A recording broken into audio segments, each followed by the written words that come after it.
Our greatest authority, the tongue. Our greatest authority lies in the power of our tongue. As Jesus said in Mark 11:23, "For assuredly I say to you, whoever says to this mountain, be removed and cast into the sea, and does not doubt in his heart, but believes that those things he says will be done, he will have whatever he says." And even God said that of himself in Isaiah 55:11. "So shall my word be that goes forth from my mouth. It shall not return to me void, but it shall accomplish what I please, and it shall prosper in the thing for which I sent it."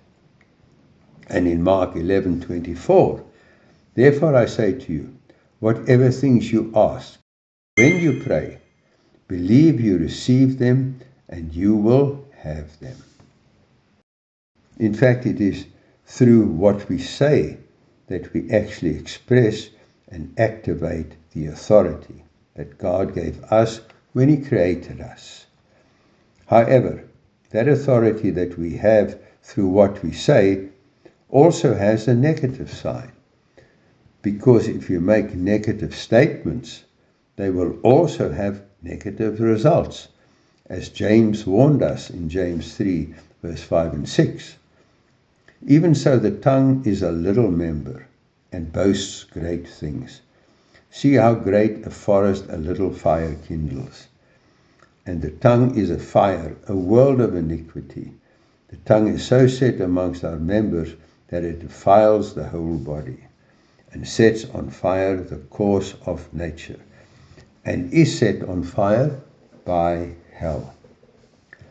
Mark 11:23 and 24 teaches us that we have what we say, which applies to the positive and the negative. Yet we often have more faith in the negative that confronts us, with the result that our greatest tool of authority is also our greatest challenge.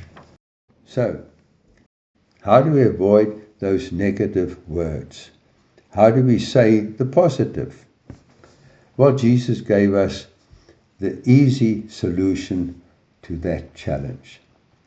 When in John 15:1 through 11, He taught us how to be truly fruitful, telling us that it's all about our relationship with Him and with the Father, saying to us in John 15:7 and 8, "If you abide in me, and my words abide in you, you will ask what you desire, and it will be done for you. By this my Father is glorified, that you bear much fruit. So will you be my disciples." In other words, to live the authority that we were created to have, and thus to be fruitful, as God said we should be, depends on where we are planted. If you abide in Him, the words that you speak will carry His authority, and we will have what we say. Amen.